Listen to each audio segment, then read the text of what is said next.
welcome to Would I Lie to You, the show with naked truths and well-dressed lies.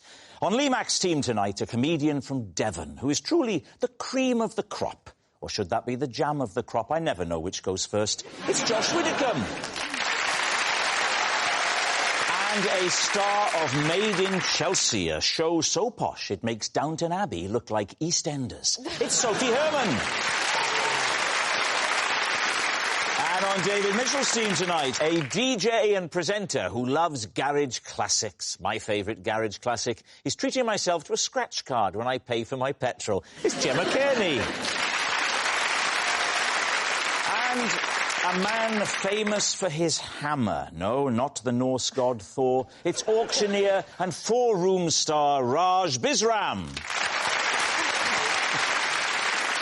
So to round one, Home Truths, where our panellists read out a statement from the card in front of them. To make things harder, they've never seen the card before, so they have no idea what they'll be faced with. It's up to the opposing team to sort the fact from the fiction. Josh, you're first tonight.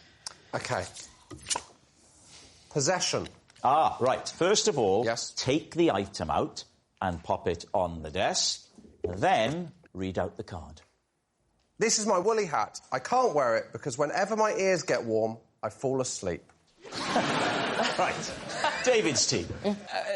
What? How long does it take you to fall asleep when your ears get warm? Well, I'd say 10 minutes. The problem you've done there now, Josh, is you've made it possible to demonstrate. You might want to change that to 4.5 days. OK. Do you want me to put the hat on for 10 minutes? Yes. OK. And have you had many embarrassing situations with this as a Well, problem? I'm currently wearing it on primetime TV. Yeah. Have you, like, snoozed off? I have, yeah. I've snoozed off probably 3 times. Will you describe the 3 times in reverse order of hilariousness? OK, so all 3 times have been on trains. And in reverse order of hilariousness, didn't miss my stop, didn't miss my stop, missed my stop. You've got the order right there. Gemma's got one that only covers one ear, so are you sleepy on the left-hand side? I am, yeah. Don't judge me, I just... Can I... genuinely, my ears are warming up and I'm feeling... Can I take it off? You're feeling a bit drowsy? Presumably, sometimes you don't want to fall asleep, but wouldn't it also be quite useful if it's true? Because... I have done that, Rob. To get off, stick it on. I can honestly tell you, Rob, that this has never helped me get off. I don't think anyone would get off if you wear that. Oh, so soon in the show, Sophie. There's 7 billion people on this planet. Some of them are into anything. Oh, that's reassuring. Thank you very much, David. Exactly, absolutely. But that's, you know... There's some weirdo out there that would be into me in a hat. Do you know what, David? Since you got married, you've been very cocky. So, why were you wearing it on the train anyway? They're not perfectly run, our railways, but I don't usually find that the temperature is arctic in a railway carriage. I'll be honest with you, David. Don't insult me with that phrase, because we know the format is you may not be being honest, and I won't hold that against you. It's a parlour game. You know. Okay. You're not denying an affair. You know. You're not denying it? Josh Widdicombe fails to deny affair. This sounds crass, but I wore it on the train because I didn't want people to recognise me. So you thought the way of detracting attention is to put on an enormous bobble hat. What are you thinking, Gemma? I don't think this is true. I think it's a lie. Yeah, it's got to be a lie. Who falls asleep by putting a hat on? Well, I think it might be true. Oh. But I'm not going to overrule my team. Because I'm just going to... You don't have the strength of character for that? I don't know. OK, so they're saying it's a lie. Josh Widdicombe, truth or lie? David, it's true. Oh! Wow. Yes, it's true. Josh does fall asleep if his ears get warm. Raj, you're next.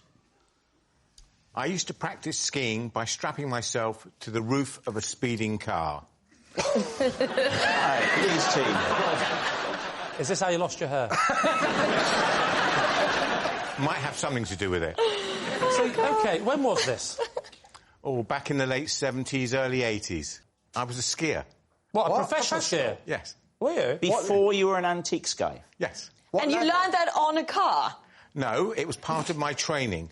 We didn't have a lot of money, so we wanted to get used to going fast. Where was so we this? used to strap in Austria.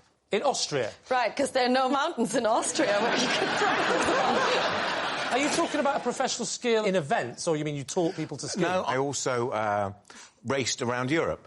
I'll tell you what, if he's lying and he just added in, I was a professional skier, he's risking it, isn't he? Yeah. Because we're going to ask him questions. And Yeah. Yeah. Who was the best downhill skier in the 80s? Franz Klammer. Not you! Franz Klammer. I will never know. So why wouldn't you use the mountains in Austria, then? Well, for two reasons. What are they?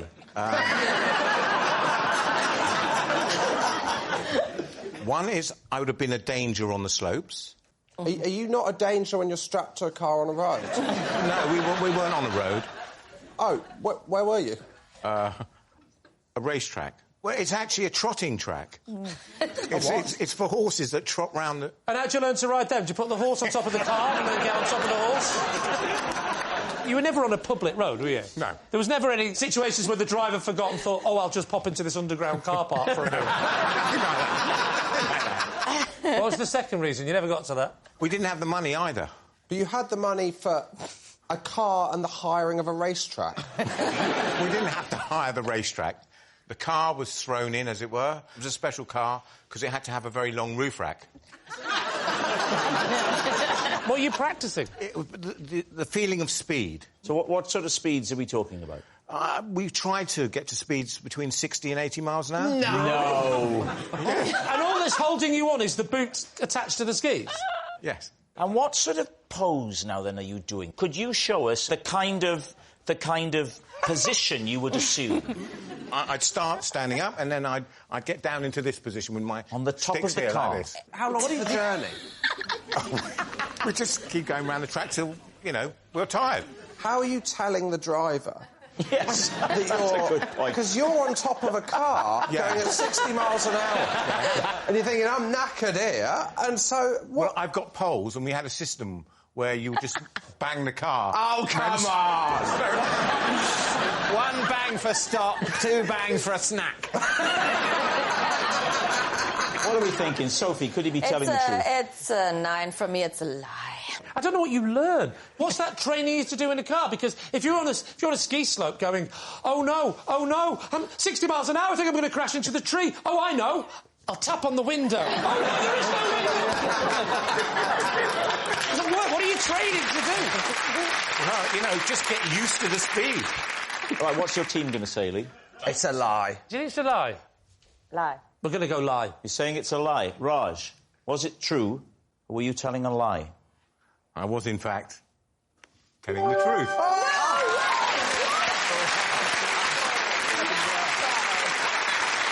Yes, it's true. Raj really did practice skiing on the roof of a car. Sophie, you're next. Okay.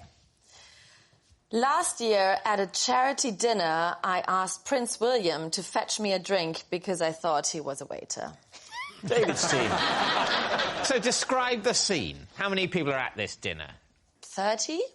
Maybe 40? OK. Had you ever seen Prince William before? I have, and I actually used to be such a big fan of him in the 90s when he still had hair. Raj, I am so sorry. We invited her on the show. We had no idea. So what happened then? Talk us through the chain of events. We were at... Oh, what's this place called? Balmoral. What? What's this place called? You were at Balmoral. Balmoral. We were mingling. I always get really hungry at these events, and I'm just busy shoving my face into the canapes. And then one got a little bit stuck in the wrong pipe. So I was half choking, basically. Okay. It was a terrible situation. So I just tapped on some shoulder, and, it was a balding man. How did he respond? He was like, oh, my God, here, are you okay? I was so embarrassed. Let's reenact it. I'll be Prince William, of course, and you be you. So you start having your little coughing fit. Yeah. I'm just stood here talking to friends. It's an absolutely wonderful event. It really is, isn't it? Yes, gosh, crikey, gosh, I think it's... You're doing Hugh Grant. It's the closest I have to Prince William. Right. I do it as Ronnie Corbett. Yes, I think that... We're having a wonderful night.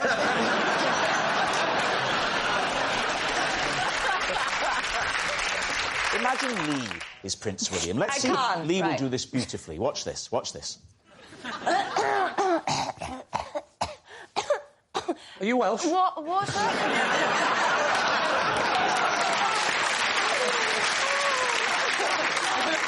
So what are you going to say, David? I'll tell you one of my issues with it. Go on. I have a few issues. Well, firstly, the location. Yeah. Balmoral. Yeah. Now, that's... You don't often see royals there, do you? Well, no, but I don't think they hold many charity events for 50 people there. I think that usually happens at other places where the royals sort of come in and are the honoured guests. What about Racing Raj? What do you think? Well, I think she could have been there, but the fact is, for me, that she didn't recognise him. Just another bald guy to her. No words, not mine. So what's it going to be? What do you think? I think the location is the chink in the story, so I think maybe it's not true.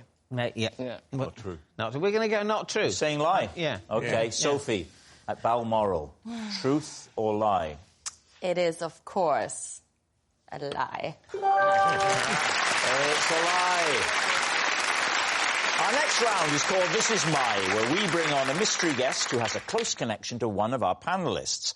This week, each of David's team will claim it's them that has the genuine connection to the guest. It's up to Lee's team to spot who's telling the truth. So please welcome this week's special guest, Sean.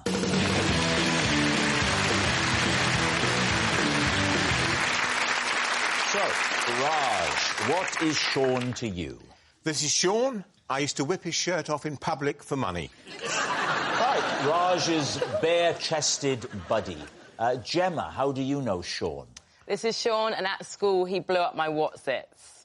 Right, Gemma's crisp combustor. And finally, David, what is your relationship with Sean? This is Sean. As a boy, I would only let him cut my hair if he was dressed as Zorro. So there we have it. Raj's bare-chested buddy, Gemma's crisp combustor, or David's heroic hairdresser. Lee's team, where will you begin? OK, Raj, you used to rip his shirt off for money. Yep. When was this? Back in the early 80s. Well, let's just get straight to the point. What the hell are you talking about? Why did you rip his shirt off for money? Well, I'm a bit of a keen amateur magician. Oh, hello. Where did you learn this? On top of a bicycle? But I also owned a bistro, so it allowed me... Oh, hello. So what's it going to What a life you've led. And because I had the bistro, it allowed me to indulge my passion of magic. So I used to hold magic evenings, where we'd give them dinner, and then we'd do close-up magic, and then we'd end up doing a little bit of a cabaret. So what was the trick that involved you ripping off his shirt? Well, it was the finale to the cabaret act. What was the finale? Ripping his shirt off. That's not a trick, that's assault. Talk us through it, Raj. We've come to your bistro, and we've had a super evening. The food is lovely. Yep. And then, hang on, what's happening now? Yeah, I would ask for a volunteer to come out. Right. And lots of people would put their hands up, but I would choose Sean. Oh, he was He was my stooge. So you're telling me that the regulars used to go, that fella's in again. He's having a terrible night. Wait till the end of the night and you see what happens. It gets worse. Every week he falls for this, the poor fella. I'm a viewer. Don't tell me how it's done. As a viewer, what would I have seen? You would have seen my volunteer come out, and I would sit him down on a chair. I would tell him to relax. I would undo some buttons. And would you take it, like, from the collar and just go whoosh and it would come off? Yeah, something like that. Did it ever go wrong? Did you ever, like, take his nose off? Well, we had a few incidents. What happened when it went wrong? Well, he's the third stooge I've had. All right, who would you like to quiz next? Gemma? Gemma. OK. So he blew up your what's-it? The little snack. Was that a very strict school? Yeah, I was at school. He was my teacher, and I was being naughty by eating in the back of the room, just being a bit of a troublemaker. How did he blow it up? Well, he was in the middle of doing an experiment, and then he made an example of me by taking the packet to the front of the room where this experiment was happening and, like, sprayed it with, like, a dry oxygen or something, like some sort of steamy thing. The Bunsen burner was going, and then they just, like, went, poof! Just by heating them up? Yeah. But, like, it was something to do with what was sprayed, like, this kind of... Yeah. Petrol. Yeah. And then everybody was laughing, and then he said, that's what will happen if you eat Wotsits. Did it stop you from eating in class? Did it have the desired effect? It had the desired effect, and we got on a lot more after that as well. It broke the ice. Yeah. Suddenly it was Dead Poets Society. What's his surname? Smith. Smith? Yeah. Oh. How did you just think of that like that? Does Smiths make what? No, it's Golden Wonder, isn't it? I think Golden Wonder sold Wotsits, I think, to Walkers. I think it was a major corporate error because they were losing market share in their crisps, but they had this Wotsits brand, and then on some dark day they decided to sell that brand, and then they were left with nothing. And that shows you the kind of error that can be made at a corporate level. So we should be careful before we believe that these corporations are sort of magical and the private sector can do things. And before we sell the NHS down the river, remember the idiot here, Golden Wonder. OK, now then, what about David? Just remind us, David. As a boy, I would only let Sean cut my hair if he was dressed as Zorro. It doesn't seem very worth his while. What was the kind of... How much were you paying him to dress as Zorro for this one haircut? To be honest, I was a child. I didn't pay him. This is the bit I doubt, that David was a child ever. Did you go asking for Zorro? Was it just an optional thing you used to put on the board? As Zorro, an extra £3. I think my parents requested Zorro. What? Why? Well, because I was nervous about having a haircut. I think I was about 5, something like that. And I think they'd had an awkward experience with me freaking out at a previous hairdressing encounter. Yeah, it makes sense. So let's calm him down by getting someone to do it with a blindfold whilst I'm holding a big sharp knife. Well, let's remind ourselves. Here's Zorro. Have a look. Is that how he would dress up? As far as I remember, he had a black hat and a black mask. My God, this show's taken a sort of... Let's help David turn, hasn't it? So tell us what you look like. Well, here's a picture of him. Which you genuinely otherwise have thought I hadn't heard of Zorro. No, but you might have got it wrong. Well, just, yeah, you know, he wore the classic Zorro fireman's helmet and a stethoscope. So how old were you? 5, I think. Might have been 6, I'm not sure. How old was he, approximately? How old was he? Don't look at him. You can't stop me looking at it. I think he was in his 20s. Right. So let's be kind and say 21. So therefore he's 15 years older than you at that time. Yeah. You're saying this man is 15 years older than you. And how old are you? 47. Approximately the same age to me, that man. OK. Paint a picture for us. Young Master David is going to the high street, to the barber's, unaware of the great fame and glory that lies ahead of him. For now, he's just a small boy. Yes. What happens? I can't remember the details, but broadly I was very nervous about going to hairdressers. I don't want to go in, Mummy. No. I want to go home and write with my crayons. I'm going to write a satirical look back at the week that's just happened.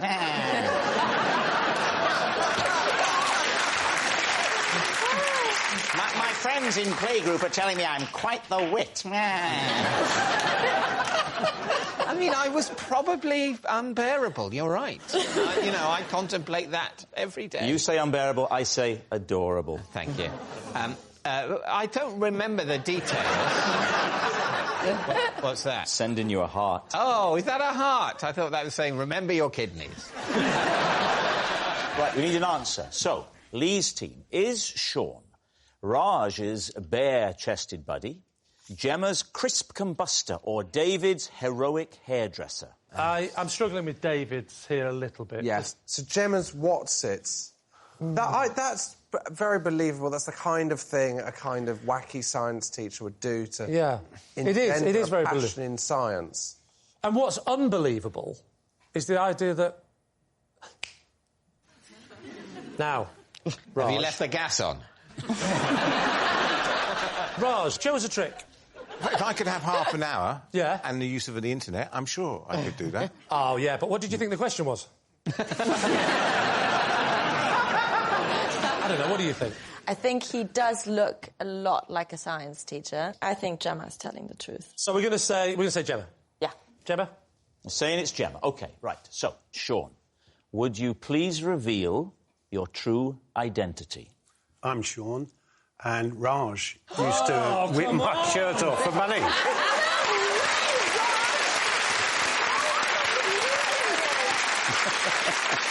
Yes, Sean is Raj's bare-chested buddy, and we can now see the trick. So, you're going to need to wear masks for this, please. Sean, if you... Zorro masks! You take a position there in the chair, and then over to you, Raj. Oh, God.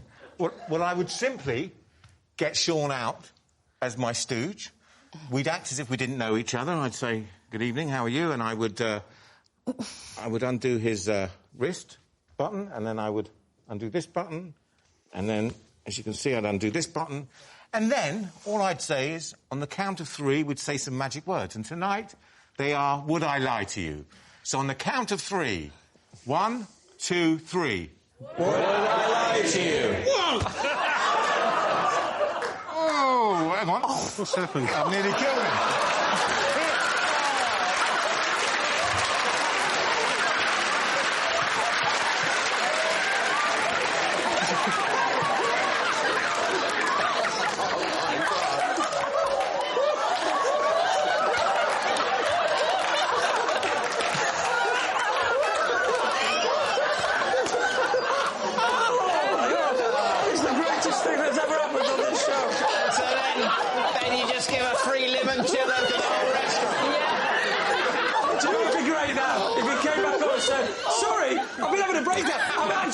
Gemma's science teacher.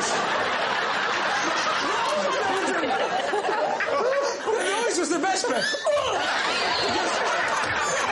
30 years since we've done it. I've just got pictures of him 30 years ago just coming in every week going, can you please do it like this time? It was the second poll. You decided to go again was the cruelest bit. Why did you keep going? Thank God you didn't cut him in half. Is Sean all right? Who cares? Raj! He's fine. I love the idea that he had to put masks on for safety reasons. And it almost took his head off. Which brings us to our final round, Quickfire Lies, and we start with... It's Lee. I was pecked in the eye twice while closely inspecting a cuckoo clock at precisely 2 p.m. David's team. I've seen worse injuries tonight. Yeah. Where was this cuckoo clock? It was on my wall. Why were you inspecting it? Because it wasn't working properly. Oh, it sounds like it was. So it turns out. When did this happen? It happened at 2 o'clock. Are you listening?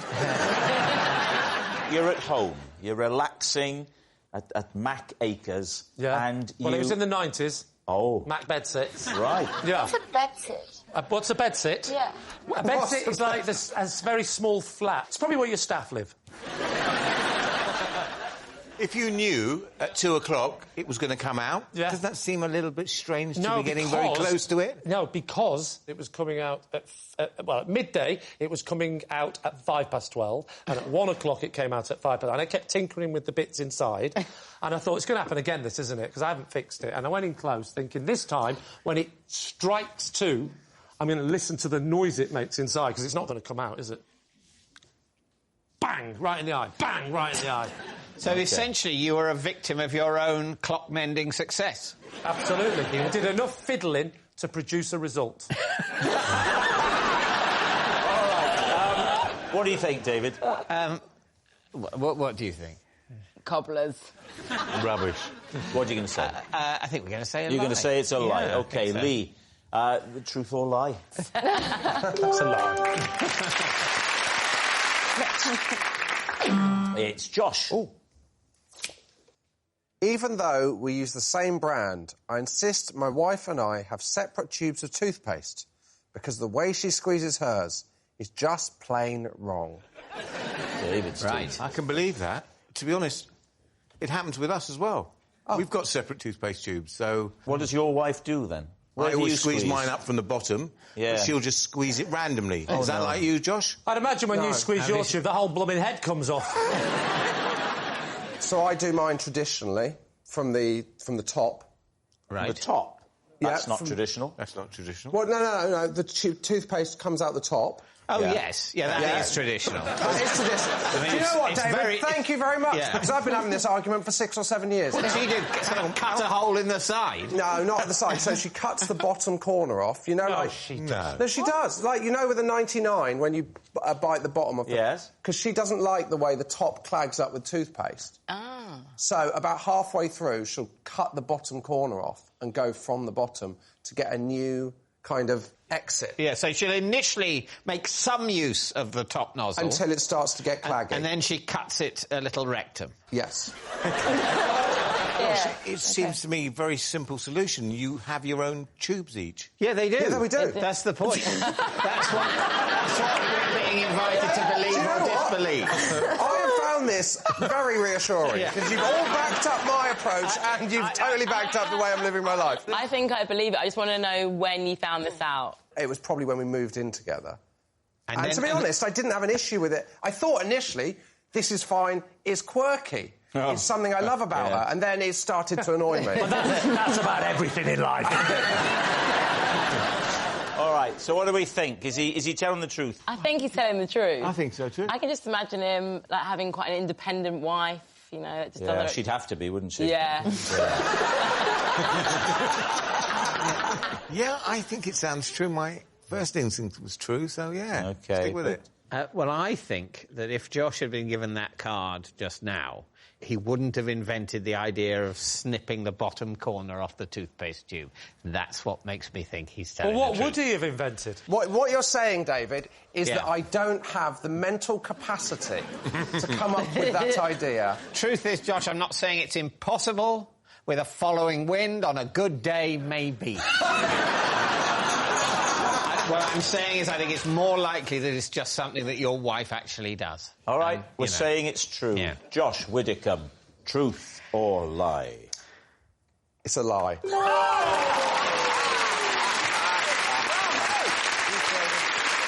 Very good. That noise signals time is up. It's the end of the show. And I can reveal that David's team have won by 4 points to 2. Thanks for watching. We'll see you next time. Good night.